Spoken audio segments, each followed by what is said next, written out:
Welcome to Rethink Retail, the show where we dive into the stories and strategies behind some of the most successful brands on the planet. From brick and mortar giants to e-commerce disruptors, we uncover the secrets to their success and deliver the keys to true retail transformation. So ask yourself, are you ready to rethink retail? The future of retail starts now. Hello, everyone. My name is Lisa Amlani, and I am the principal and co-founder of Retail Strategy Group and The Merchant Life. Many of you know me from my days at Ralph Lauren, Savanago. I've been in the industry for about 22 years, and then, of course, moved into this wonderful world of consulting and helping brands and retailers elevate performance and innovate how they go to market.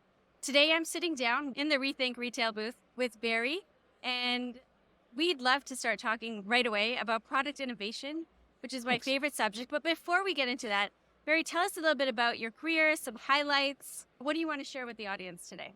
Thanks. It's good to be here at the Lead. Really nice to have the opportunity to talk to everybody.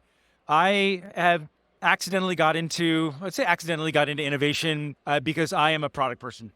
Started off in footwear and went into making tents, sleeping bags, backpacks, goggles for Speedo, ran footwear for the North Face. But I realized that in order for brands to stay ahead, they had to get their competitive edges. So we had to do advanced concepts and start to think about the future. From there, when I was at PVH, they said, we like what you're doing, so we would like you to run the innovation division at PVH.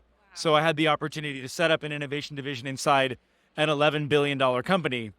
The one thing I think is really interesting is that they made the mistake a lot of people do, which is to say, you're an innovative person, so you should be an innovator. So it was terrible at first. So what I had to realize is that innovation is a business and a process. I think people's misconception is innovation is a bunch of smart people telling you exactly how to run your business. So no one wants to feel that they're not smart, and no one wants to be told what to do. So it's a disaster until you start to realize that innovation is actually an extension and connection to the core business. And when you're solving the problems of the core business, then you're contributing to whatever those problems are.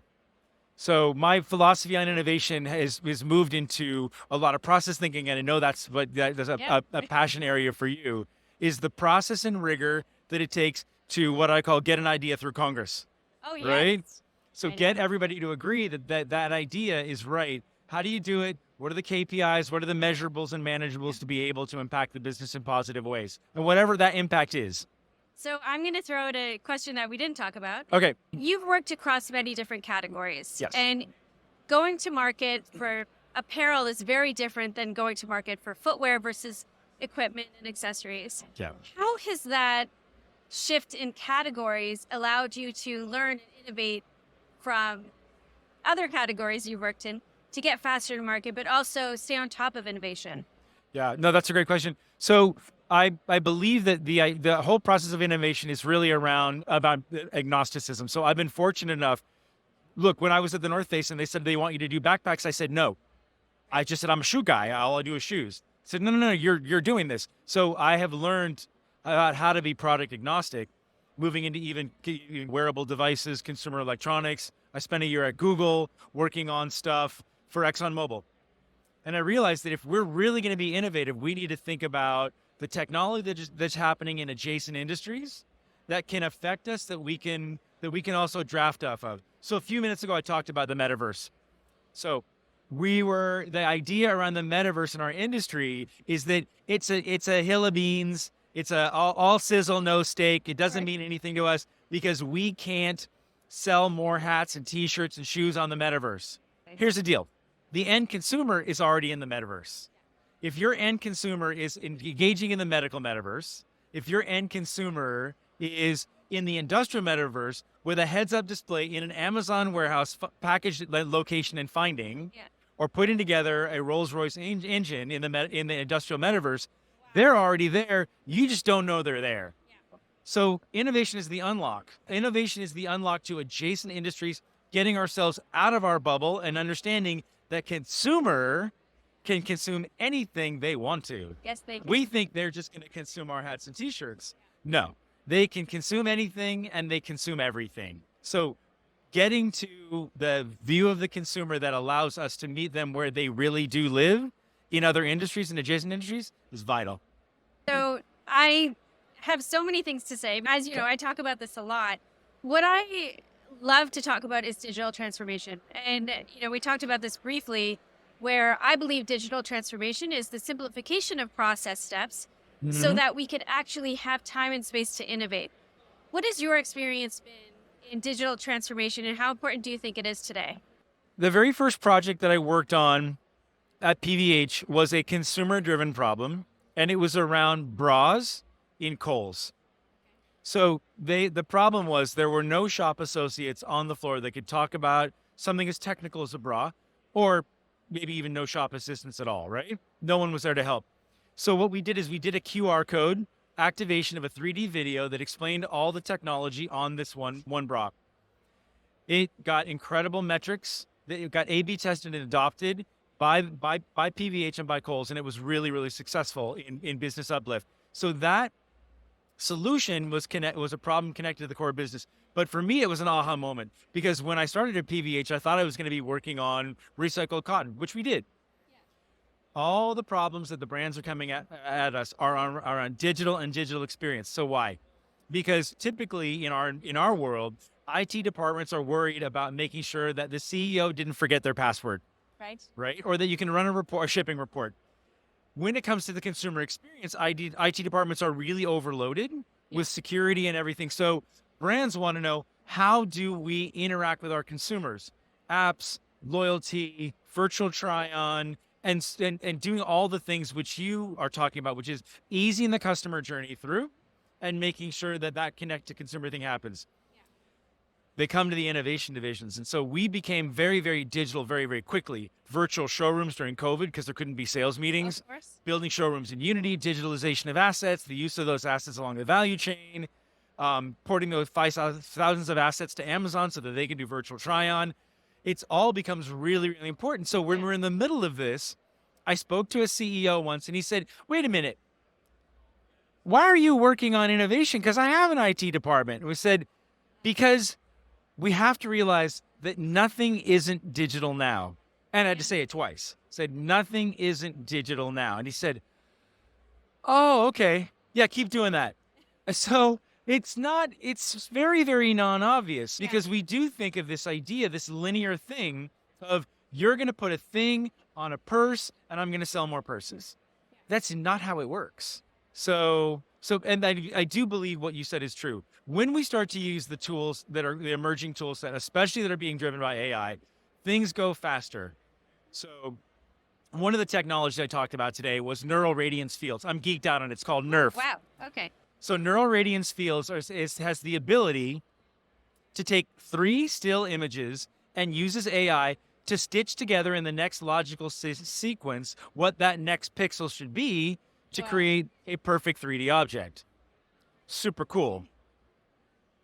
3 years ago, the digitalization of assets was about $3,000 for one item in a green room with photogrammetry and a lot of post-production. Oh, yes. I've been there. NERF is an app, so it's free on your phone. So what does that mean? That means that when you have the free ability to digitalize assets, you're democratizing that technology. Because if anyone can use it for free, everyone will use it. And when everyone uses it, it becomes ubiquitous technology. So that speaks to the speed that you're talking about. So technology is speeding the advance of the adoption of solutions which seemed super exotic 3 years ago. And they're absolutely table stakes now. I mean, I could go anywhere with that right now. We could talk about digital product creation a little bit. I know you've worked in new material development, innovative material development. How important is new material development and innovation in that space in setting brands apart today? In our world, look, our design community lives in an analog world. They're very good at what they do, and that it's really hard to teach someone who is really good in Illustrator to go into Rhino or AutoCAD. It's not interesting. It's a heavy lift. So the ability to design in 3D has been the obstacle for having 3D assets that can be used along the value chain. Because most people think of things in a linear fashion. Yes, they do. I design in 3D, Then I go to production with a 3D model, which is anatomically correct. So I have tight bombs. And then that's going to speed up my digital, my review process. Yeah. So I can tighten up my timeline. And then I can use it for B2B, D2C, and all that other stuff. So the problem is we can't think linearly. If we're not going to be able to train an entire generation of people that are comfortable in more analog or 2D design, then the ability to use something like Nerf to capture that image once it's done and then digitalize it, it goes forward and back along the value chain where people are starting to learn more and more the use of it. The tech tool set is getting really good. Like I really like SETI. SETI's in Madrid, and they're doing, you probably know them, and they're doing really beautiful digital draping of material so the designers believe in it. And this is what I talked about earlier about the uncanny valley. The uncanny valley is this philosophy that if you see something and it's not believable enough, you'll dismiss it as being not credible. Right? But when digital design becomes so credible and so real, like what SETI's doing and what like London College of Fashion is doing and what they're doing with things like Swatchbook and Mix, they're really, really great at what they're doing. They make it easier for the designer to cross the uncanny valley and to speed adoption because the need for that asset at the other end, the consumer end of the value chain is pressing every single day because the consumer expects it. They want to do all this Minority Report stuff. We're not letting them. No, we're not. I talk about this with market leaders a lot, especially even this week, that people tend to hold a lot of that digital transformation back. Yes. And we want to get faster to market. We want to get closer to the customer. We want to leverage the voice of the consumer as we are building new products. But the challenge that a lot of brands have today is they don't know where to start. Yeah. And if they don't know where to start, they're never going to start. Yeah. What advice do you have for those brands? So in that same analogy of that linear thinking, we treat this math problem in the most difficult way because we say, like an Excel spreadsheet, you start in square A1 and you work your way down to like Z1,000, A1,000. It's not how it works. So take a nonlinear approach. That's the first thing I would say. Do the easiest things you can and then learn from them. I know test and learn, that's a little bit rote. But one thing I'm finding is digitalizing a 3D asset was a gateway drug for Wolverine. Because once they had that asset, they didn't have to worry about creating it in the most difficult way possible. They just took a picture of it. Right now, you can do really good photogrammetry for $200. For instance, you're going down this digitalization journey. Because we were forced by need to develop a virtual showroom in Unity, we had 5,000 assets that were sitting in a hosted environment. So if you own these assets, then you think, oh, well, what else can I do with them? Oh, I can give them to public lands. I can give them to Dick's Sporting Goods the way Nike does. I can give them to my international distributor, El Corte Inglés. I can give them to Amazon so they can do virtual try-on. And all of a sudden, you are speeding down the road of digitalization because you tried something. So there's a woman I really like. Her name is Rita McGrath. And she talks about design-driven planning. And she says the same thing. Don't think in a linear way where you have to eat the elephant in one bite. Get started with things which you can digest. And it's not fail fast because I hate failing. I do. It's learn fast. So that would be the best advice. But the other part is, you can't do nothing. Exactly. Doing nothing is actually not an option at this point. Not with what's happening with how AI is accelerating all the tech suite in front of us. I was talking to you about this last night. I worked with a $47 billion brand on material innovation. But we started with process. So process was critical for us because what we wanted to do was change the way we thought about material development, where the materials teams were not in service to design, but they were in partnership with design. So instead of design starting with maybe a design brief, we think about a materials brief and looking at our materials that we've already developed. So reducing a lot of overdevelopment and unnecessary development. Yeah. We found that if we started to put guardrails in front of design on how many materials they could request for a product, a season, we actually increased adoption rate of materials and we reduced unnecessary development significantly. Mm-hmm. Is this something that Wolverine practices? in terms of reducing overdevelopment in the material stage? That's a super good question. So on the one hand, nobody wants to constrain a designer because that's what they're there for. Yeah. On the other hand, unlimited event horizons lead to runaway costs, which none of us can manage. So shameless plug for having an innovation division, full stop. It's very important. But also what's really important is that your innovation division has to be business minded and has to be brand minded. So the zone, instead of saying we will limit you on the material side to X amount per year, and that's all that we have the calories for, instead we said, here's our force limiter to become a force multiplier. We're going to keep you in the zone of late stage startups, early stage production. Blue Sky, we'll talk about that at some point. And so what we were able to do when we connected to 13 brands who all have needs and desires and they want to have sharp elbows against their competitors, which is great. We said, only talk to us about the things you really want to solve for. Our network, our innovation network is focused on late stage startups, early stage production. We can get you in 12 to 18 months max. And when we did that, we recently had a materials fair where within 18 months, we brought 50 materials to market that were see now, spec now, because we had done the work beyond pilots to say, how do we not only identify a material that you ask, but bring it to market, go through all the diligence on materials testing, approval, and getting it through the brand and physical properties requirements filters, because we're materials people as well, right? We know what needs to go on a shoe or a tent or a sleeping bag, right? And so we can say, we brought in 50 see now, spec now materials, and 80% of them were sustainable because we listened to what the brands wanted. Now I can think about my ethos, and I do believe what Patagonia says, that we only have, there's no planet B, right? Absolutely. But what's really nice is that we actually have the capability of saying, how can we deliver that? And the brands are asking for it because the consumers are asking for it. We're only bringing what they're asking for, but we're over-delivering because we found an innovation sweet spot and a process, exactly to your point. So you definitely speak my language on process, rigor, measuring, managing, dashboarding, and saying because then what you want to do is you want to scale it. Because it's not about landing, it's about scaling. And that's the impact part that I'm super addicted to. Yeah, we could talk for hours. I think let me do one more question. If you were at Shop Talk this year, which many of us were, generative AI was top of mind. How are you looking at generative AI technology, new emerging technologies, and bringing them to the forefront of the brands that you're working with?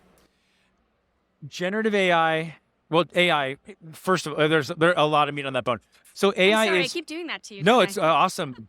AI is the most influential technology in our lifetimes, without a doubt. And that is hyperbole, but it's not. Because it's the accelerating force, like the McKinsey report that just came out in June. It said that AI is not a technology, it's an accelerator. And so it is accelerating all these other digital technologies. What I talked about today is there such a thing as the metaverse? Of course. If the metaverse means an environment where you seamlessly go online to offline again, then of course that's coming because that's what we all want and we're driving to it. So in that same way, we're looking at that sort of sweet spot area, late stage startups, early stage production. So what I do is my cadence is I start the year with CES, then I go to NRF, Shop Talk, and find the pointy ends of all those technologies. And then what is really important for me in my process is I go to South by Southwest.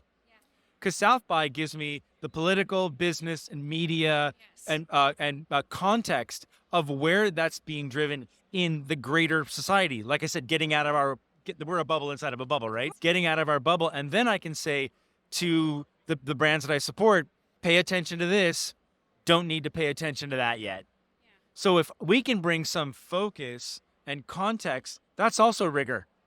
And then we can say, these are the solution sets. So when they say, I want to solve a problem, like Merrill had a great problem. They said, we want to solve for circularity. We don't know what to do about all these things. Resale, retail, circularity. So we said, okay, well, we have a tool set. We know what's happening out here, the solution providers. So we go in and we say, this part of the process, here's 6 providers from peer-to-peer return all the way to all singing, all dancing, cut apart, zero to landfill, full circularity, leather to leather, rubber to rubber. Yes. And they said, oh, that one. So instead of the innovation division, and this is what I refer to as radical productization. Instead of an innovation division saying, okay, you pick this one, have fun with it, we commercialized that idea and took it all the way through to fully commercial site. So that is 6 websites, US, UK, Canada, resale, take back, logistics, all the IT stuff to make sure that they have it's called retread.merrill.com. So someone has $20, gets $20 to send back their Merrills. They never go into landfill, and they're sent to a processing center where they're cut up and leather to leather, rubber to rubber, textile to textile. So creating a full service solution like that throws off $1.5 million in revenue, bottom line revenue to the company. So when we're generating revenue, when we're solving the brand's problems, we give a tight tool set and we actually deliver on it. That is where innovation actually, everything I said at the beginning, delivers against the core business and has real impact against the KPIs that the brand, and these are brand KPIs. My ethos, brand KPIs. I mean, we could talk for hours. I don't know how many times I said the word wow. So we are definitely going to talk about this. But I think I just want to leave you with, you can't do nothing. And that's what really stuck for me. Yeah. So where can people find you, Barry? I'm a big fan of LinkedIn. Okay, me too. Yeah. I'll meet you there. Okay, let's do it. Thanks, everyone, for tuning in. Thank you so much. This is awesome. Thank you for listening to the Rethink Retail podcast. Don't forget to join us next week for another episode. And if you're interested in being a guest on the show, apply at rethink.industries/podcast guest. That's rethink.industries/podcast guest. Follow us on Twitter at rethink_retail and show some love by subscribing on iTunes podcast app. Until next time.